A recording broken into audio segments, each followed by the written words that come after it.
Hi everyone, Alon Mizrahi here. This is the Mizrahi perspective.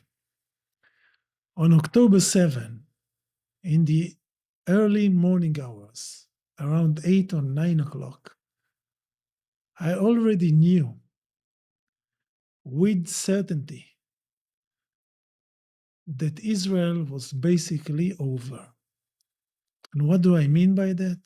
I mean this facade, this dream of a sane Israel, this image that was projected outward, but also inward to Israelis, and some of them internalized, most of them internalized. And the international community wanted to believe and wanted you to believe. I knew that this was over. And I knew that this dream, this facade of normalcy was over, and that the real physical Israel was going to follow it into the abyss, into destruction. I knew that it was going to happen not because of what happened on that day, but because it was clear to me that Israel is going to respond to October 7 in a way that's going to be so deranged and uncontrollable and unsustainable and unpredictable and unsettling and destabilizing that Israel would not be able to survive. This I knew on October 7 at maybe 9 a.m.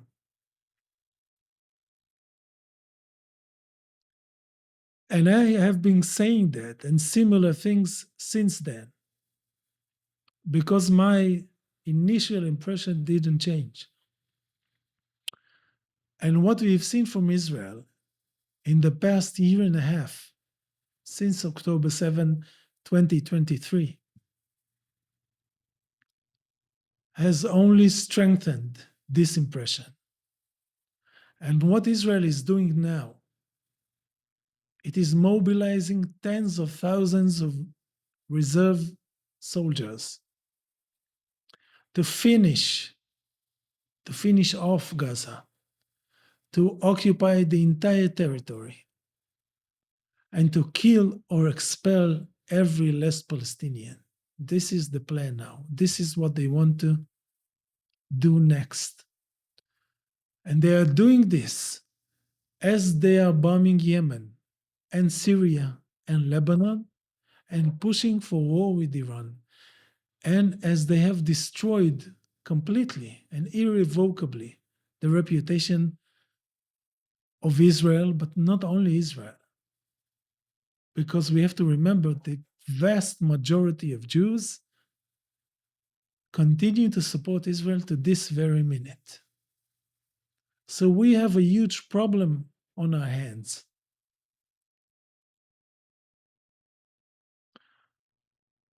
So why is Israel behaving like this? And why is every actor in this Greek tragedy continuing to behave in this destructive manner? This is something that's interesting to me, and I think it is mystifying for a lot of people. Because even if they don't know Israel like I do, like many Israelis do, who have a critical eye, they can see that Israel is operating, is conducting itself in a way that is counterproductive, even self-destructive. So how come Israel behaved this way? And how come every actor in this really Greek tragedy in Israel and in this huge circle of support that it gets, why does every one of them continue to do the same thing and seem unable to change? I'm going to explore this in this video, and I'm going to go over one actor after another and explain why, to me, they cannot adapt and change, and why their behavior inevitably leads to the destruction of Israel and the destruction of the West as we know it. Because what's happening in Gaza is a huge international global event. It's a huge event in the history of this world. In the history books written about the 21st century, this is going to take up much room. Historians and psychologists and political scientists and people are going to explore and talk about this a lot. This is a major event, and it almost divided. It didn't do the division, but it exposed the division in humanity between people who are for justice and people who are for domination and the rule of arbitrary power when it is white and Judeo-Christian and so on. So why are they behaving like this the way they do? It's an interesting question, and I'm going to explore it in this video in a concise way because I can't do a whole full research on every figure in this, but it's going to be interesting. I'm going to start from Netanyahu to the general Western support that he gets. But before I talk about this, I want to talk about something else which is even more important as I see it. Because understanding the situation is one thing, and it is important. But managing ourselves and our energy and our focus and realizing what we should be doing is even more important than understanding the situation. And for a long time in this, I analyzed things. Today, I want to talk a little bit from an activist perspective, which isn't what I naturally and usually do. I'm not a natural activist. I'm a natural analyst. I'm going to explain what I talk about. It's not a big riddle. 2 days ago, if you remember, there's a great chance you have forgotten about this already, and this is part of the problem. Do you remember from early prehistory of 2 days ago, when the Freedom Flotilla was intercepted and bombed by Israeli drones off the shores of Malta? You remember this incident? Well, I do remember it.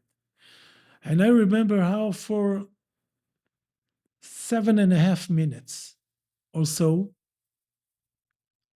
the social media of resistance accounts, the cultural resistance, were ablaze with interest, high intensity, short lived interest.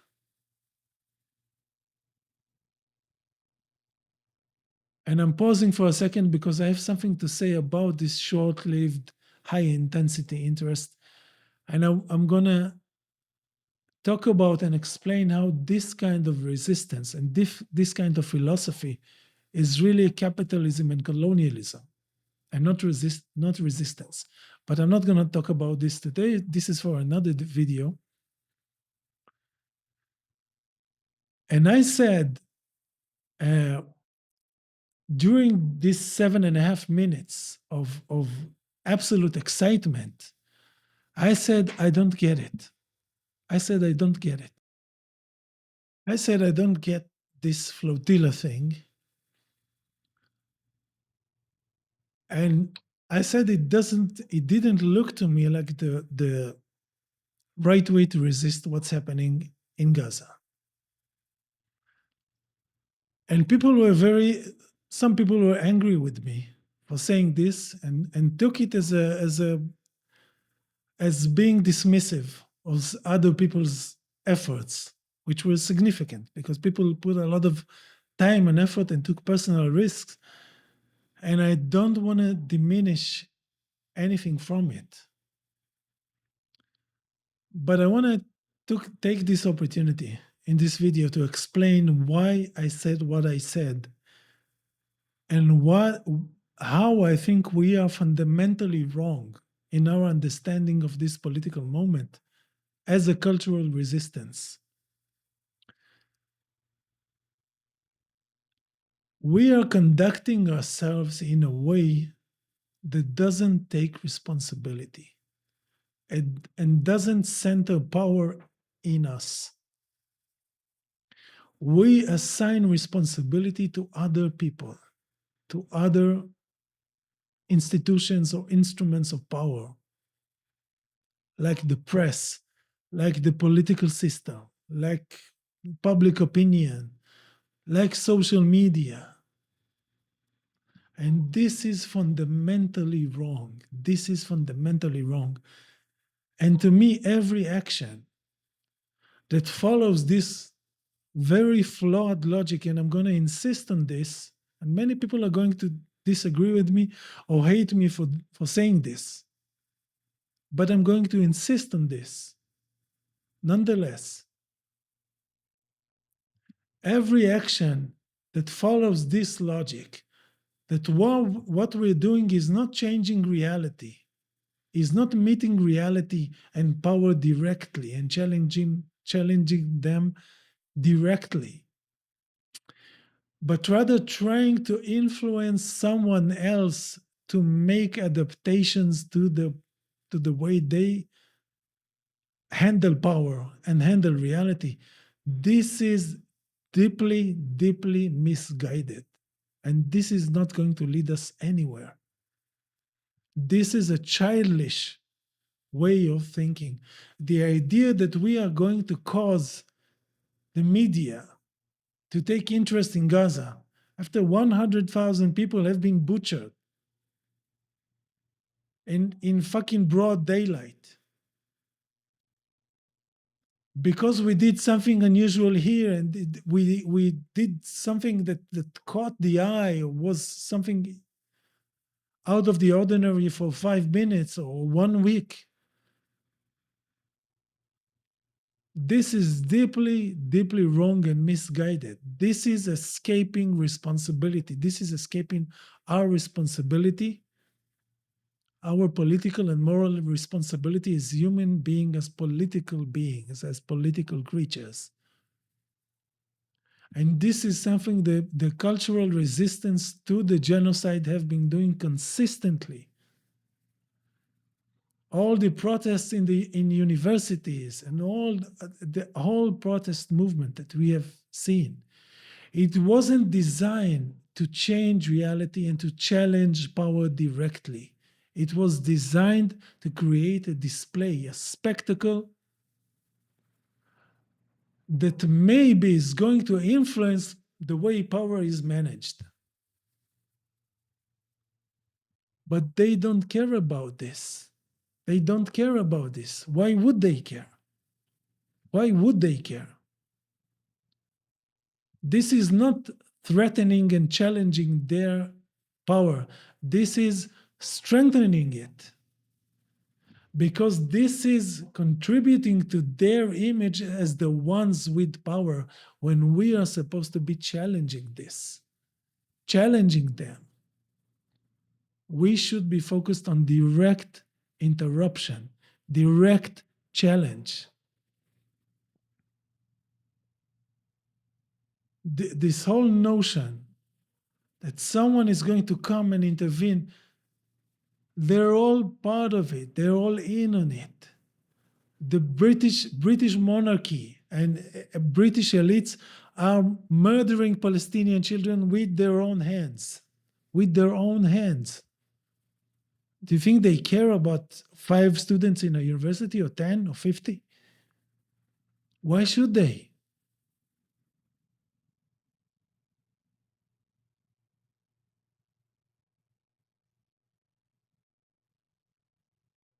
No one is coming to change reality. No one is shielding us from this monster. No one is standing between the monster and us. And we should stop trying to address this imaginary figure that doesn't exist. There's no one there. It is us and the monster. And the monster now is Zionism, and we should take it on directly. We should take it on directly.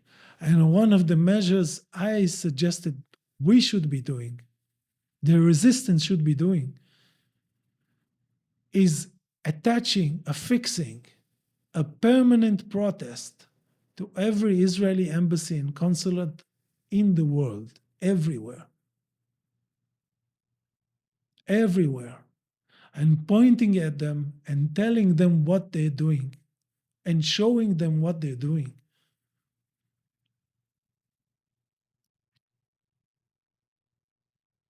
No one should pass by an Israeli embassy or consulate anywhere on this planet and not know that Israel is committing genocide. We should be directing our rage and anger directly at the ones committing the genocide, directly at the monster, and not try to convince some mythical being to exert some imaginary power over this monster to stop killing the children. This is not going to work. We have to do it ourselves. And if you live in a Western country and you want your government to stop supporting Israel, you need to force your government to stop supporting Israel. And this should be the way you think. Not convincing, not persuading, not enticing, not impressing, forcing. Only a use of force is going to stop this. And force is not necessarily violence. I'm not talking about violence. I'm talking about force. I'm talking about assertiveness. I'm talking about putting ourselves directly in front of what I call the monster.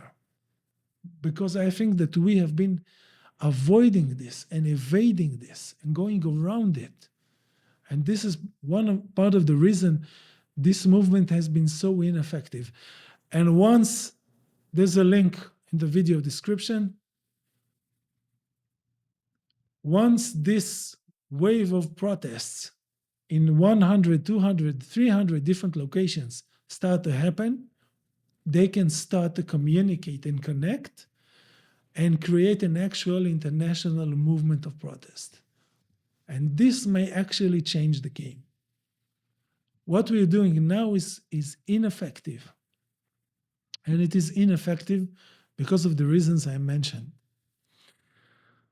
Now, to change the subject and return to my analyst hat and not the activist hat, which is more comfortable for me, I have to admit. Why is Israel behaving the way it's behaving, and why is this entire circle of support around it continues to behave the way it does? So I'm gonna do a small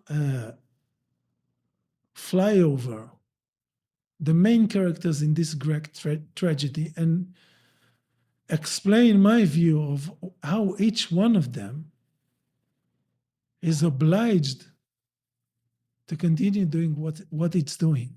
And this collective inability to adapt and change is going to lead to an inevitable outcome, which is the destruction of Israel and a fundamental change to the way the West is handled and governed politically. This is coming. This is coming. This is the next phase. So first, Netanyahu. Netanyahu is at the very center of things, right? He is like the motivating factor in this genocide, in what's happening in Israel in the last 15 years. Now, Netanyahu is not Zionism and is not Zionist ideology. So by talking about Netanyahu, I'm not exempting anyone from responsibility. Don't think I'm doing that. But Netanyahu is a serious factor in this. Netanyahu is not the engine and is not the car. Is the foot pressing the gas pedal down. The gas pedal down. This is Netanyahu.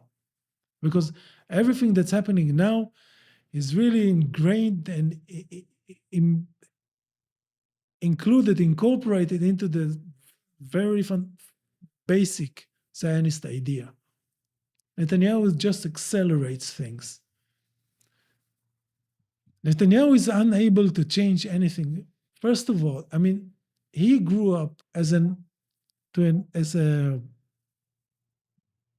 a son in a family a family of Ashkenazi nobility. He never had to face consequences once in his life. Whatever he wanted to achieve, to do, he could always do it. He could always do it. His father was the secretary of one of the mythical right wingers, right wing politicians in Zionist history, Jabotinsky, and it's a family of really freaks. No one is normal in that family. No one is normal. Seriously, no one is normal. And they grew up with this excessive privilege, not only as regards to Palestinians and Arabs and everyone basically in the world, because they are the kings of the whole world. This kind of mentality. This is also about inner Jewish circles or inner Jewish politics. They, as right wingers in Israeli, in Jewish politics, in Zionist politics, their identity is really centered around revenge against the liberal Zionists because they were chosen by God to do it. I mean, Netanyahu in Hebrew means given by God. And this is not his real name, as many of you know. His name is Milikovsky. So they chose the name God given, basically. And this tells you all you need to know about the psychology of those people. I mean, who calls themselves God given? This is the name they chose for themselves, God given. So Netanyahu comes from this Ashkenazi nobility, with right wing, hateful and vengeful right wing, never having to face consequences, and with a deeply troubled personality, having lived his entire life leading up to this moment of being this close to what he calls absolute victory, meaning the complete destruction of any opposition to Zionism the world over. This is absolute victory. This is the physical destruction of Palestinians, the political subjugation of the entire Arab world, the entire Arab vicinity of Israel, and the wider Muslim world, the destruction of Iran, the subjugation of Europe and the US. This is absolute victory. And his whole life was built in such a way to bring to this very moment. And he cannot go back. I mean, he was never normal and he never believed in normalcy. He never believed in normalcy. But he can't go back from this moment, which he sought to get to his entire life. If he takes a step back and takes his leg off the gas pedal, takes his foot off the gas pedal, he will have to face the most terrifying monster he ever faced, and that's normalcy. He cannot risk that. He has to continue doing what he's doing.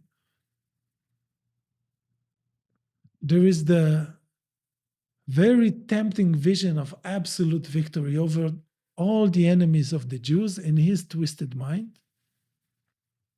Completely crazy, completely paranoid and crazy, completely. And there's the fear that if he stops now, he has to face so many questions and challenges, which now he doesn't have to face. I mean, now no one can challenge him politically. No one can ask him a tough question. He's in the middle of a great big war with 7 fronts. Who can question him? He used to be questioned before the genocide, but not anymore. Now he's welcome as a hero in the entire West and also parts of the Arab and Muslim world. And this is a gift given to him by this genocide and October 7. So Netanyahu cannot change course because this has been his entire life. This is his family legacy. This is his insane character, and this is his political calculation. He can't de escalate, he has to escalate all the time. And he either gets absolute victory or complete destruction. There's no middle ground for someone with Netanyahu's character. Now, around Netanyahu, there are two layers. There's the religious right, the settlers, the religious Zionists, and there's the popular right wing, the Likud party, with many Mizrahi Jews identifying with it. Now, the religious right wing, they don't care about any of this. They are apocalyptic. They are waiting for the Messiah. For them, bloodshed, revenge, destruction, explosions, all this, to them, this is God showing himself in their world. This is not a tragedy. This is not a problem. This is a delight. This is an orgasm, a historic orgasm. They don't care about anything, and like Netanyahu, they never had to face consequences. Whatever they did as a movement, how many Arabs' lives they destroyed, how much land they stolen, how many terrorist attacks they initiated, this ideological group, how much division and insanity they sowed in Israeli society and through Israeli society in the entire West. They never had to face consequences. This is a main defining factor in all this. The fact that no one has to ever face consequences. This is a sure way to grow a monster. This is how you do it. When you tell someone, whatever you do, no one is going to say anything to you, and no one even has the right to say anything to you, this is going to be some very, very unusual character you're building. So the religious right wing, this is Netanyahu's ideological base, not popular base, but ideological West. They cannot change because they don't even have the possibility of change in their doctrine. They are religious zealots. For them, an apocalypse and a destruction of Israel, or an absolute victory with immense bloodshed, with millions of dead, they are both excellent scenarios. They are both fantastic. What scares them the most is normalcy, just like Netanyahu. They can't allow, and their model doesn't account for a possibility of normalcy. They have to have craziness. So there's Netanyahu and his biography and character and political choices, and there's this ideological right wing enveloping him.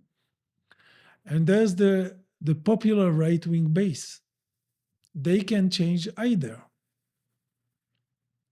because they have been following Netanyahu and following Zionism their entire lives. How can they suddenly doubt it in the middle of a war?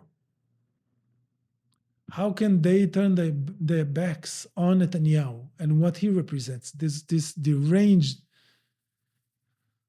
version of Judaism and Zionism that he represents, and now becomes or has become the mainstream?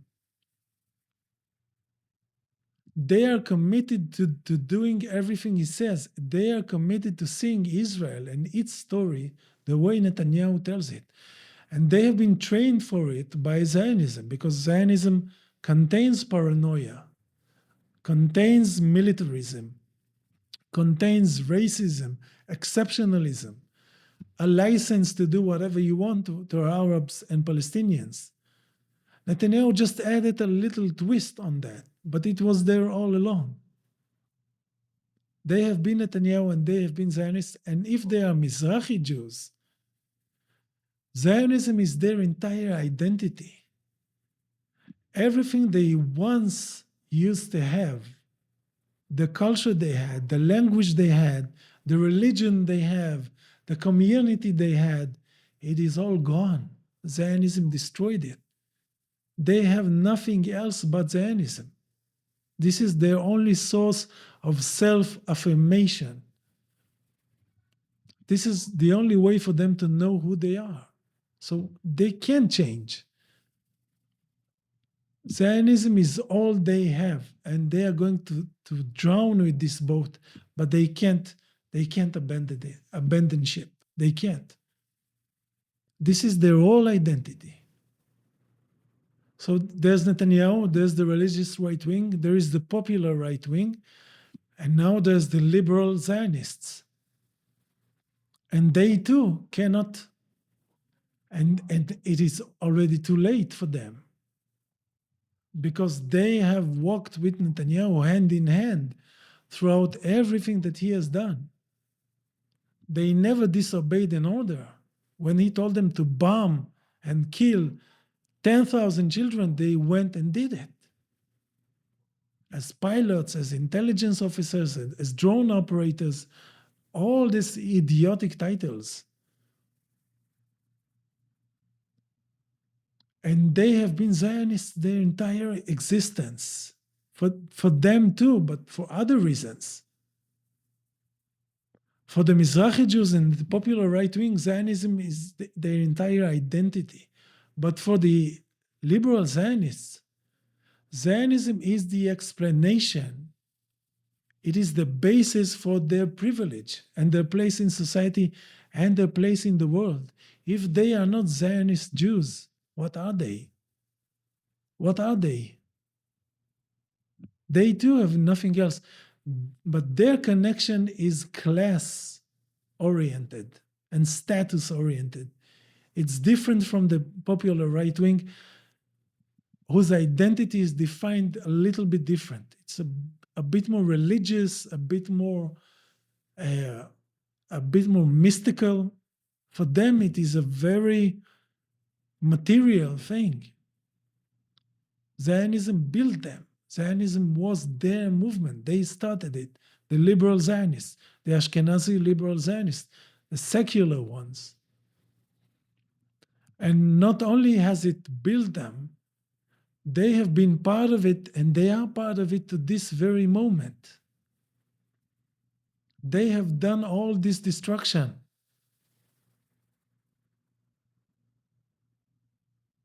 So how can they pull away now?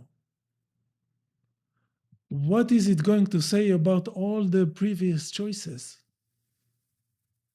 This is something people consciously or subconsciously, unconsciously know that is the game. What happened now that made you change your mind when you have committed to a specific course of action your entire life, and you have committed wrongs and evils of this type for 70 years? Why suddenly you're breaking? They can't break, and especially since they partook in the genocide, which was a shift, a psychological shift. This wasn't by any stretch of the imagination a war. This is a genocide. This is a campaign to kill hundreds of thousands of people, to starve them, to bomb them, to prevent medical care from them, to destroy their hospitals, to destroy their communities, their roads, everything, their infrastructure, to bomb their water supply. Think about that. To leave people without water to drink. This is, I can't. They did it. They did it.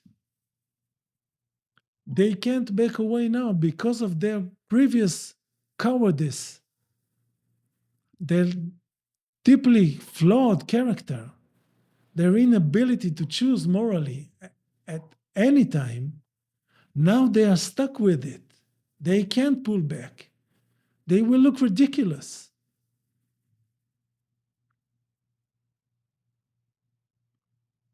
So there's Netanyahu's character, there's the religious right wing, there is the popular right wing, and there are the liberal Zionist Jews. And again, the liberal Zionist Jews are part of this Zionist mentality of paranoia and victimhood.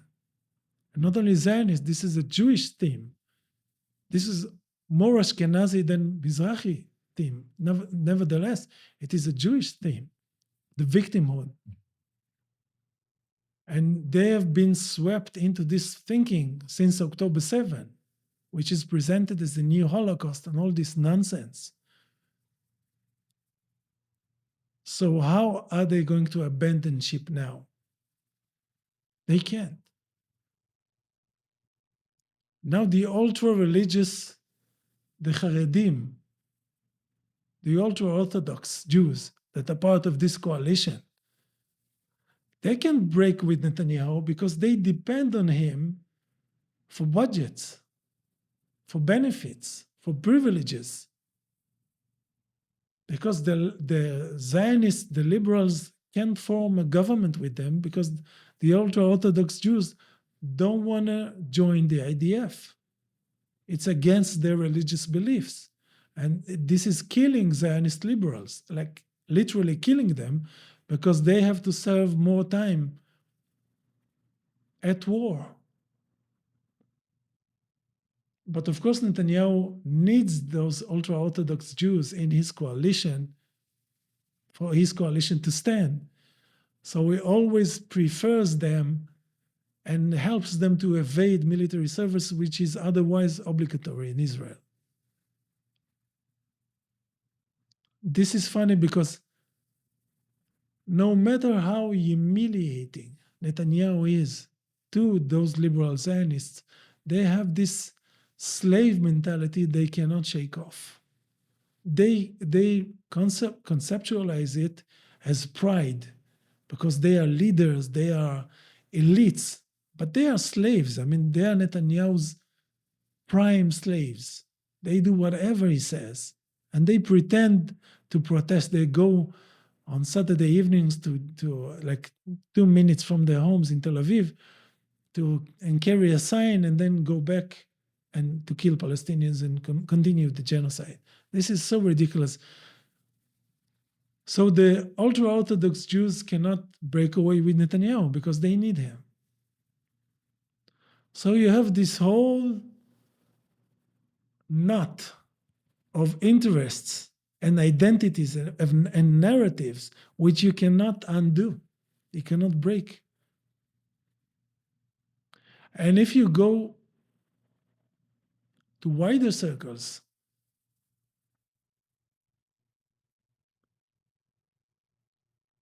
the wider Jewish community or Jewish collective or Jewish communities, they can't break with Netanyahu now. They can't break with Israel now. Because what is it going to say? We're anti-Semites, right? When they criticized what Israel was doing, they called them anti-Semites. How can they now say they were right in their criticism of Israel? This is the danger of calling your critics terrible names, because it leaves you no way to back out of whatever tree or whatever corner you climbed into.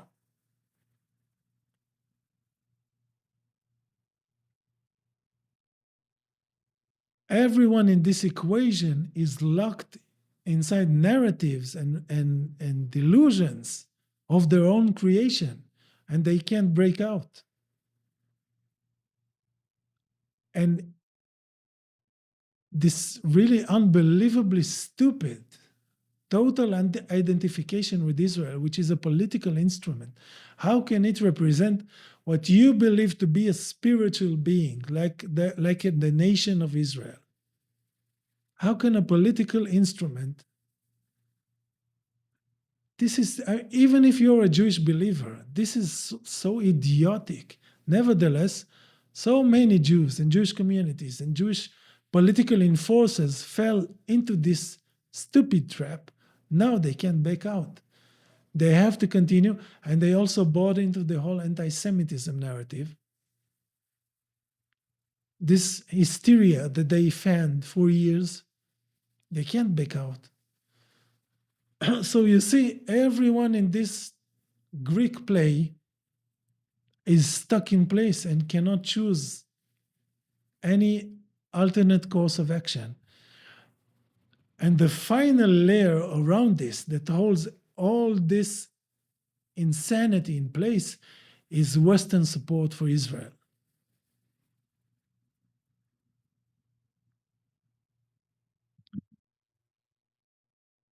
And those people in the UK, in the US, in Germany, and other places, having built up the Jewish state to where it is in their imagination today, how can they break with it? They sold the Jewish state for years as the only democracy and our ally. And even through this genocide, they didn't dare utter a word of criticism. So they're bound to continue what they're doing because this is where they put themselves. They can't change now. It is too late for them. If they now say what Israel is doing is wrong, wasn't it wrong a year ago? Wasn't it wrong a year ago? If it's wrong for Israel to mass murder children, wasn't it wrong a year ago? Wasn't it wrong 2 years ago, 5 years ago, 20 years ago? The occupation didn't start on October 7. Zionism didn't start on October 7. Now they have to take into account a century of support for Zionism. How can they undo a century of support? How can they express this kind of rejection in some of the core principles they presented to the world and the core principles of Western colonialism? Can they question the right they had to establish Israel with the Balfour Declaration? Can they admit to every dirty trick they helped Israel to play over the years? How can they do it?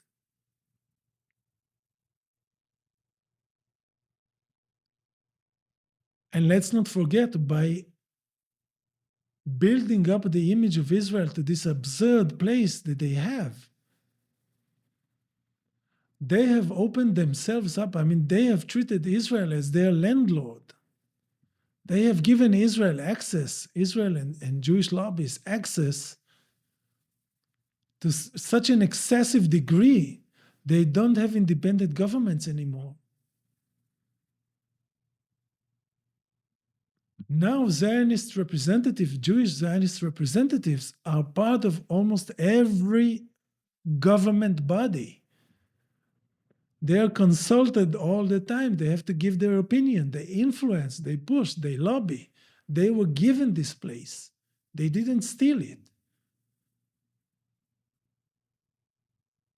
Because the West was racist and believed its own propaganda about the state of Israel, it allowed them this influence and this space. How can it back down now? How can they say what we have been doing the past 80 years is wrong and we need to change? And all the people who have the phone numbers of everyone in government mustn't call us anymore. It's impossible for them to do it.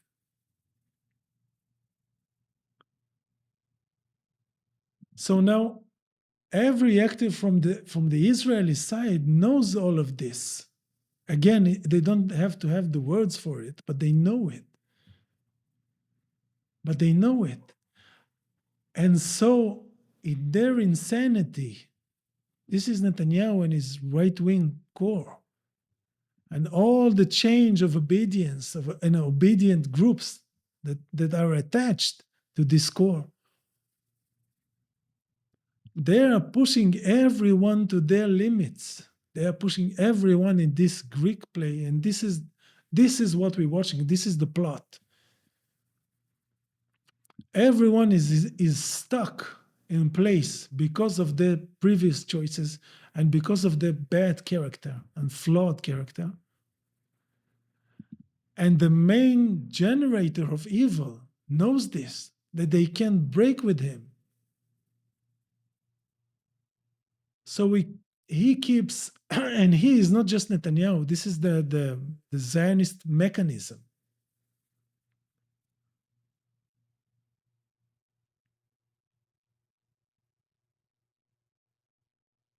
They know that all the other characters can't break because of all the choices they've made, because of all the stuff they chose to believe and tell others.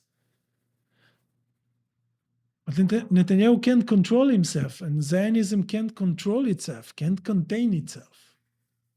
So it keeps pushing all the actors and making more and more extreme demands until something inevitably breaks. Something has to break, either because the structure collapses, because someone can't do it anymore, because they simply break. They can't do it anymore.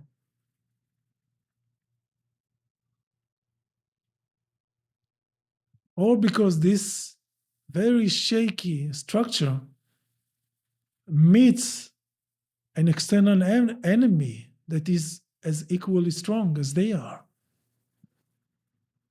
which is as strong as they are.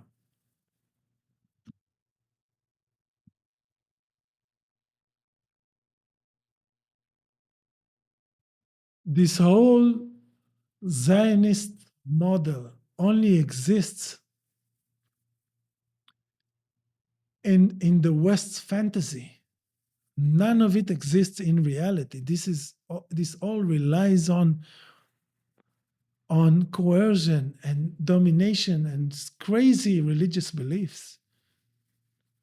It can't function in reality. It cannot engage in reality. It has to be isolated and sheltered from reality all the time because everyone is crazy in it. Everyone is crazy in it.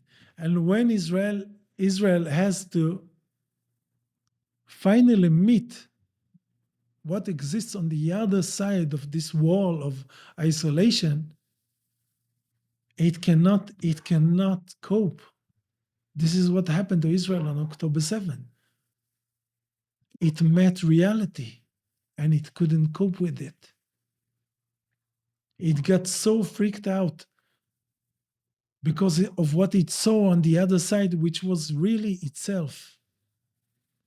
What Israel saw on October 7 was not Hamas, it was Israel. Israel had to face, again, this is not words, this is raw emotions.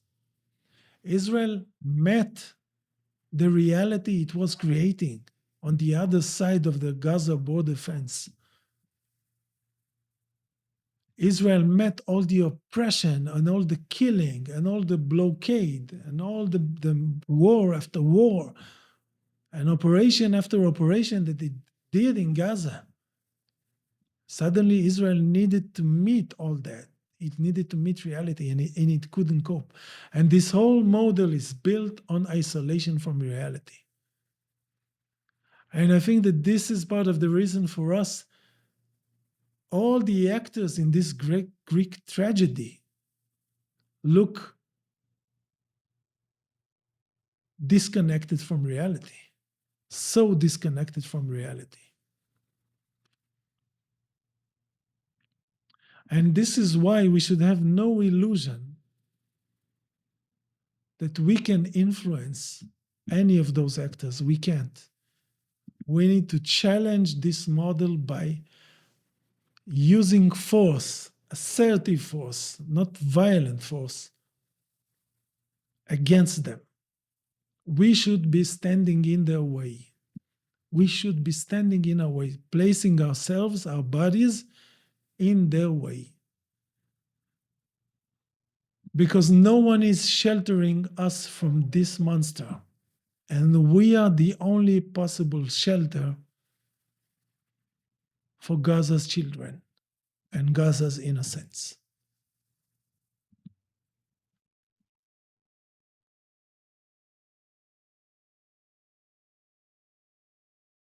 So direct action is the only answer that we have.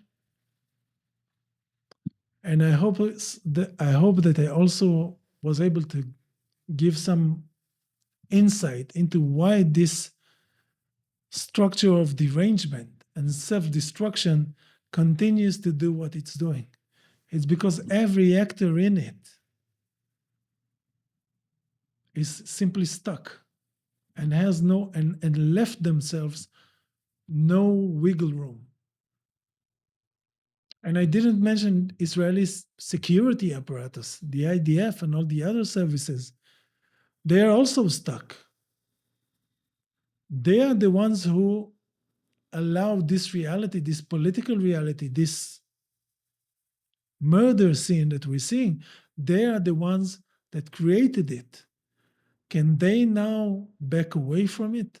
It doesn't make any sense.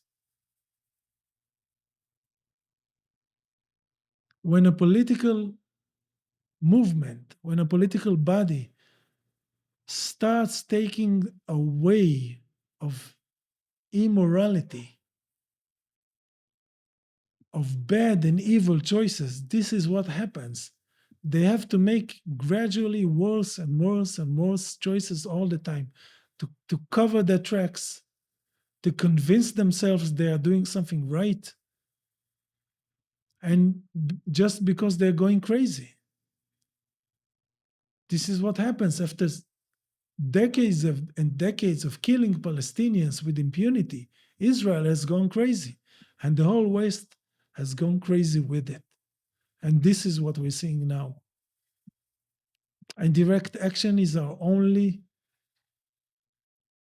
choice. Nothing else will work. Thank you.